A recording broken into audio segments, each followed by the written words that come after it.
From awaytogarden.com and robinhoodradio.com, this is A Way to Garden with Margaret Roach, your weekly invitation to dig in and grow. Beekeeping is a thing in recent years, an increasingly popular hobby, but our relationship with honeybees goes back much further, to one we had as early human hunter-gatherers following wild bees in hope of finding their hives and the honey therein. This history and the subject of beelining, the other way to connect to honeybees besides keeping hives, is the subject of the new book called Following the Wild Bees, The Craft and Science of Bee Hunting by Cornell University biologist Thomas Seeley. And he's my guest today, but first, these messages. Underwriting support from High Mowing Organic Seeds, the first independently owned farm-based seed company proudly serving organic gardeners and farmers with 100% organic and non-GMO vegetable, herb, and flower seeds. highmowingseeds.com/awaytogarden. Underwriting support from Timber Press, your go-to resource for books in gardening and nature. Whether you're a new gardener, a professional at the top of your field, or a reader interested in the wonders of the natural world, their books are there to help you grow. timberpress.com. Thomas Seeley is the Horace White Professor in Biology in the Department of Neurobiology and Behavior at Cornell. He's been passionately interested in honeybees since high school, eventually doing his doctoral thesis on them, and his scientific work since has primarily focused on understanding the phenomenon of swarm intelligence with the help of these incredible animals. I welcome him to the program today. It's so nice to have the opportunity to speak to you, Tom. Good afternoon, Margaret. My pleasure to be with you. Yes. So before your new book, I'd only read about the subject of bee hunting or beelining, I think twice, in Bernd Heinrich's book, The Homing Instinct, and then in a much older work by the late 19th or early 20th century New York State naturalist John Burroughs. And yes. I think you mentioned both of them in the book, but I think you first got excited about bee hunting from a little vintage book about the subject by a Harvard professor, maybe? Yes, that's right. Harold S. Edgell. Yes. And yes, he was a very well-educated man. He was a professor of architectural history at Harvard and became the director of the Boston Museum of Fine Arts. So he was a very distinguished gentleman. But but surprisingly, his favorite pastime was bee hunting, or sometimes called beelining. Yeah. And he learned his craft from an old-timer from the Adirondacks, northern New York State, who, I think he said in his book, had fallen into the situation of taking care of his father's mules up in Newport, New Hampshire. So the old-timer knew this craft, and Edgell picked it up, and he said, it was probably the most pleasurable thing he did in his life when he went bee hunting. So this little book of yours maybe will be a book that can inspire people to carry on in that tradition. And so as I said in the introduction, it's likely that we've been intently connected to the honeybee since early human hunter-gatherers hunted them. So can you give us a little perspective about, how did honeybees get here anyway, and how old is our relationship with them, things like that? Certainly, and that's a great topic to set the stage for if we want to talk more in detail about the bee hunting method. Yes. Historically, humans, which arose in Africa and spread, of course, to Europe and Asia, historically, honey was the only really super sweet that people had. Later on, they had dates, and that became an important source of sweetness too, like for the Egyptians. But honey has always been the premium source of sweetness for humans, and we know that our closest ancestors, the chimpanzees, the gorillas, the orangutans, the bonobos, they all like honey. So it's very likely that even the proto-humans and our ancestors now, we know, Homo sapiens dates back 300,000 years. We know from the fossils, probably 300,000 years ago, primitive Homo sapiens were honey hunting, driven by the lure of the sweetness.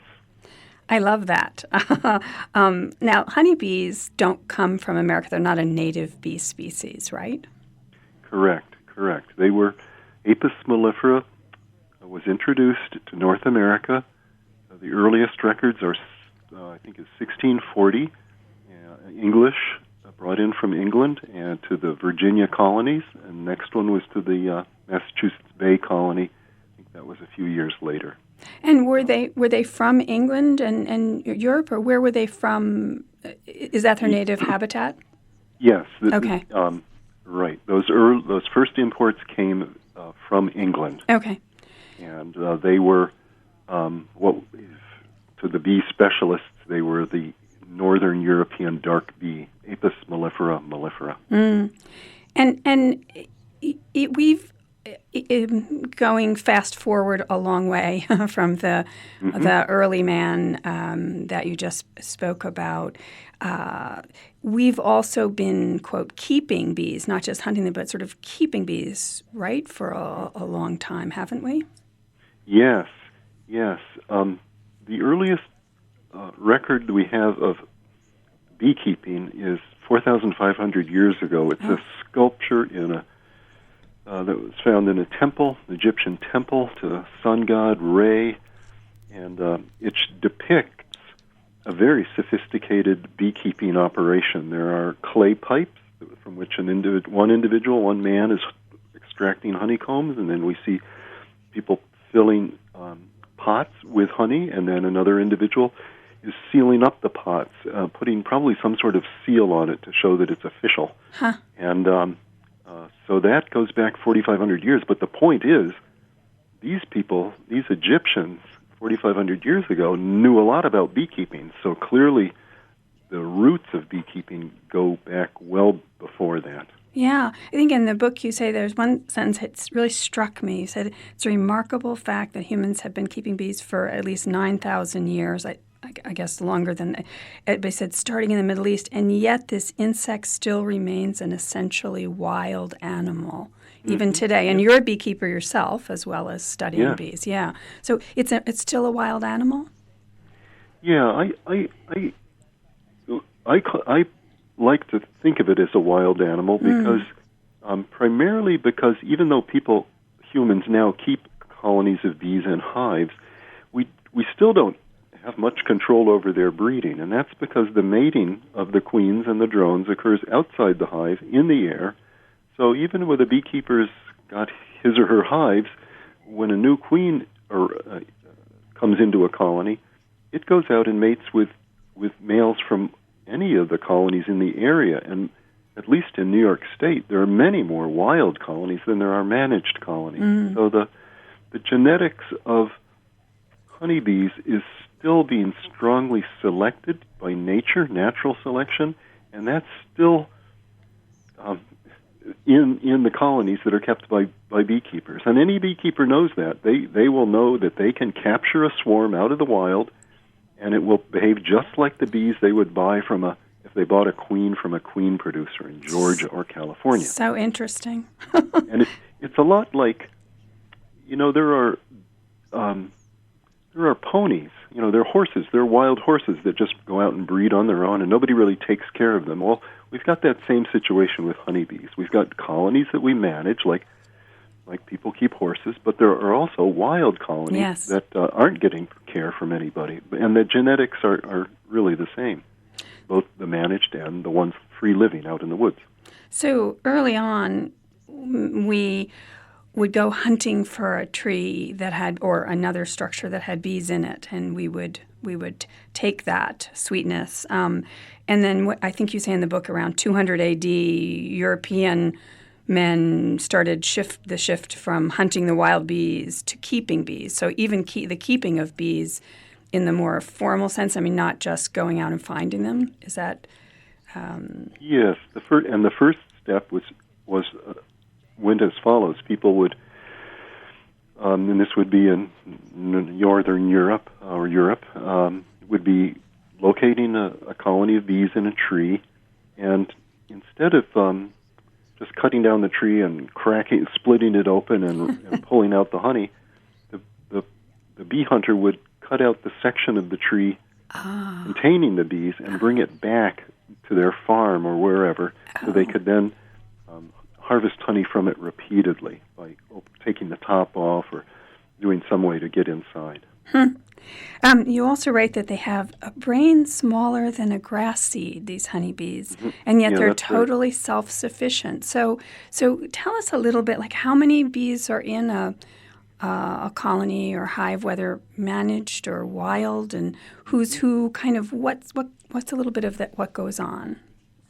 Okay, the basic composition of a colony of bees is that there's one mother queen bee. A colony of bees, I should say, is a family, and the queen is the mother of everybody, and she produces daughters, and most of those daughters are workers. They do not reproduce. They do not lay eggs, and the queen also has sons known as drones, and so most of the time in a colony there would be one queen bee, and during the height of summer there might be 20,000 worker bees and maybe 1,000 or so drones. And so that's the family, and all of those daughters, those worker daughters, they do not reproduce themselves. Instead, they work. So they're aptly named. What their work they do is all the work that maintains the colony: building the combs, collecting the food, rearing the young bees, keeping the nest clean, defending the nest, and so forth. The drones, well, they are they're really their only function is to mate with young virgin queens from neighboring colonies. So, but they're very important because you need fertilization of Sure. You need sperm in any species. And it keeps the genetics kind of good too, doesn't it?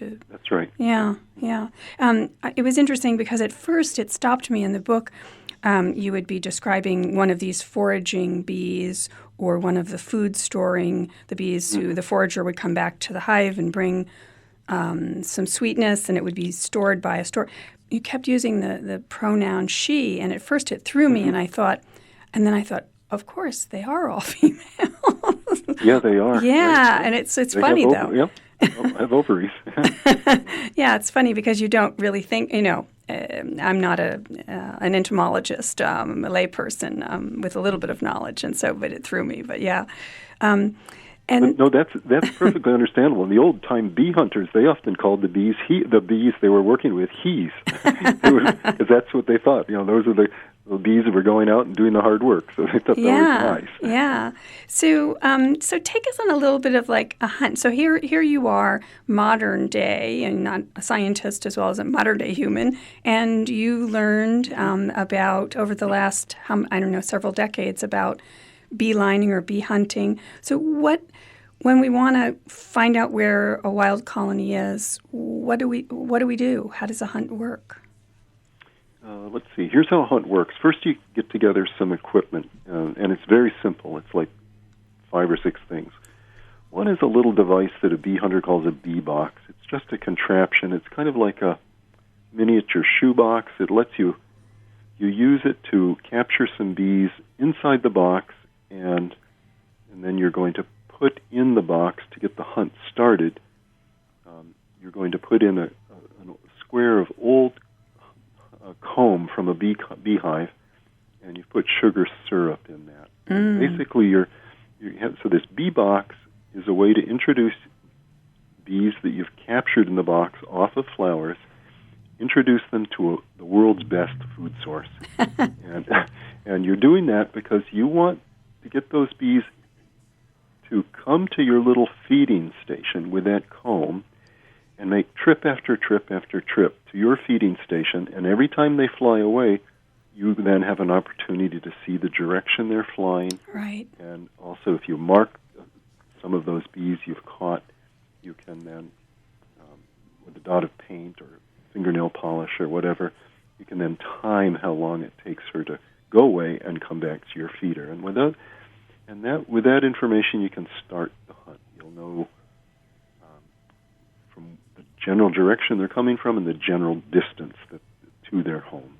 So that's how you start the hunt. And you know how fast bees could potentially fly, and you know from your expertise, you layer in factors like, I think that you explain in the book about the usual drop-off time, the time spent for like a forager spending back in the hive to drop off her goodies is a certain, right. So you can make those calculations and say, hey, I think it's about a half a mile away, and it's in that general direction. Yes, that's right. So, right. The time is a pretty good accurate indicator. The round trip time, the time spent away, going home, offloading the load of sugar solution that she's collected from your comb, and then flying back to the feeder to get more. You can translate that in with considerable precision to a distance. But it's a little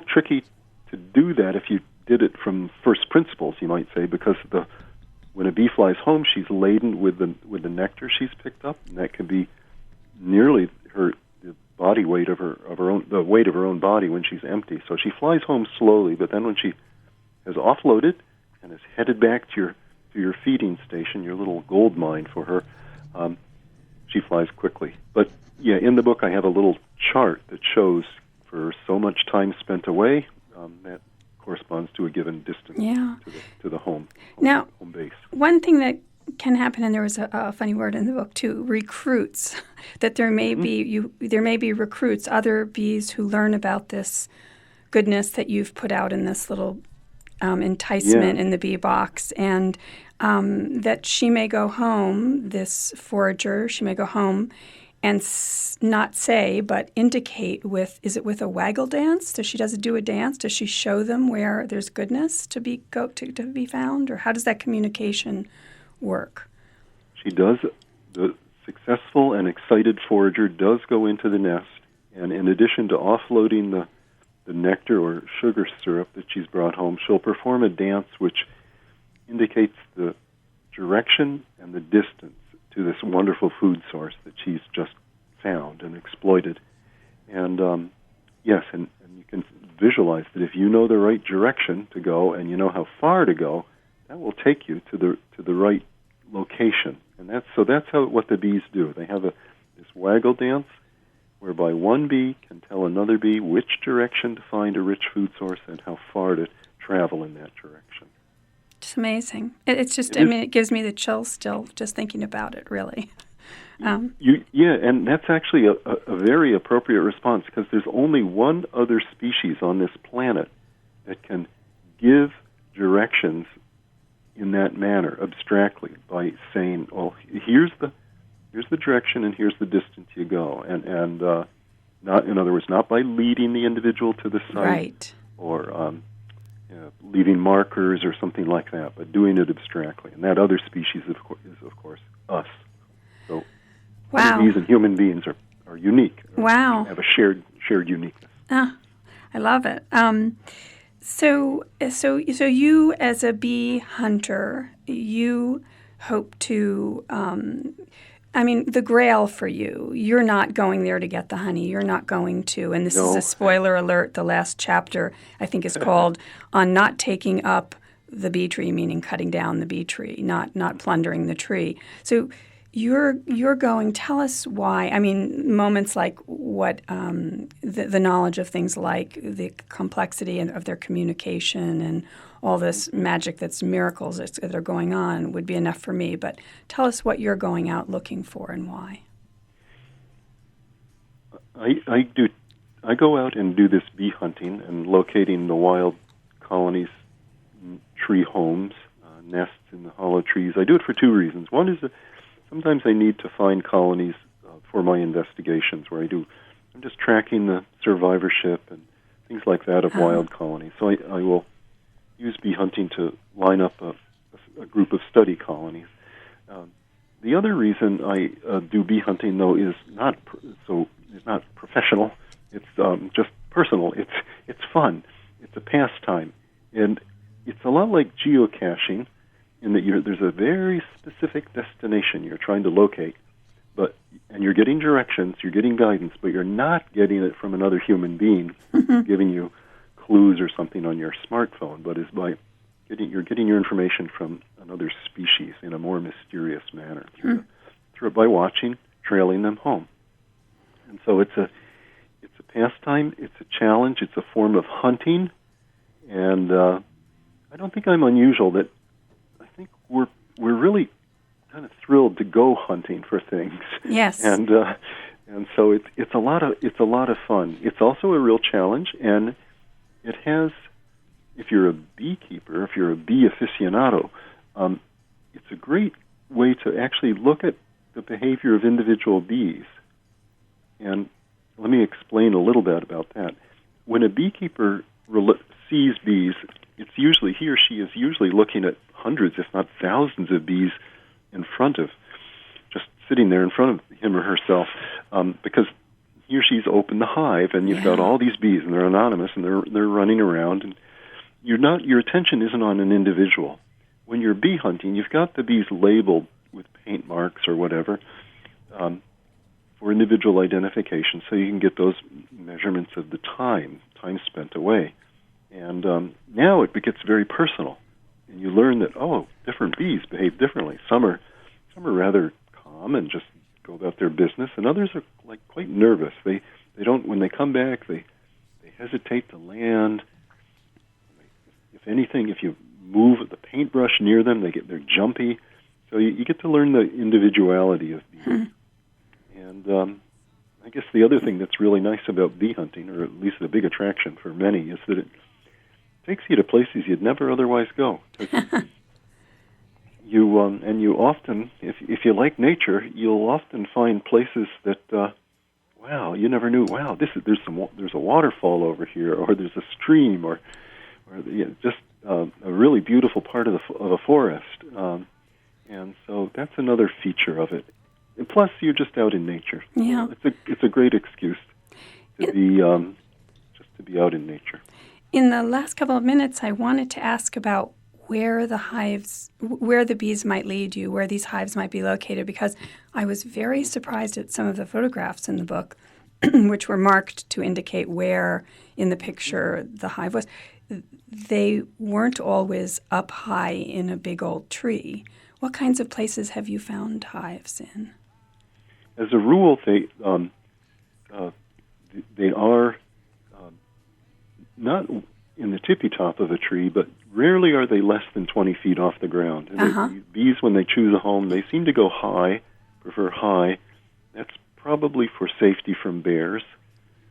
Bears don't have great eyesight, so, and in my experience as in forests, that if a nest is high off the ground, the bears don't find it. If it's low to the ground, the bears do find it. Yes. So I think the bees are going high, but they like the entrance to the knothole. Usually it's a knothole entrance. Usually they like it to be on the south side of the tree, the sunny side of the tree. And they don't have, however, any preference with respect to the tree type. Oh.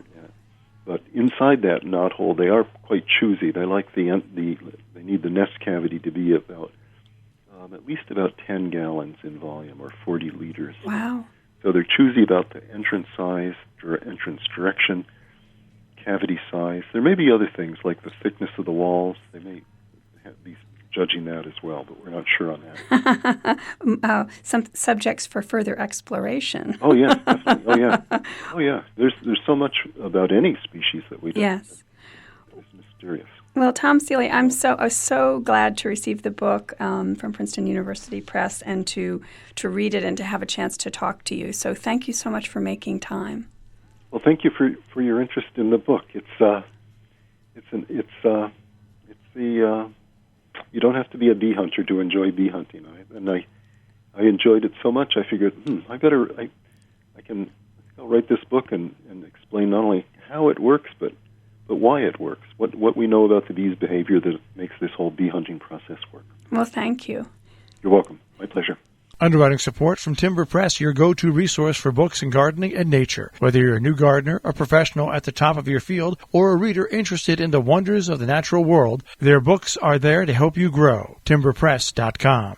Underwriting support from High Mowing Organic Seeds, the first independently owned farm-based seed company proudly serving organic gardeners and farmers with 100% organic and non-GMO vegetable, herb, and flower seeds. HighMowingSeeds.com/A Way to Garden. Thanks to all of you for listening to. Now, don't miss an episode. You can subscribe free to the podcast version on Stitcher or iTunes or Spotify. Find me anytime at awaytogarden.com or at Facebook or Instagram as @awaytogarden. And happy gardening meantime. A Way to Garden with Margaret Roach is a joint production of awaytogarden.com and the smallest NPR station in the nation, Robin Hood Radio.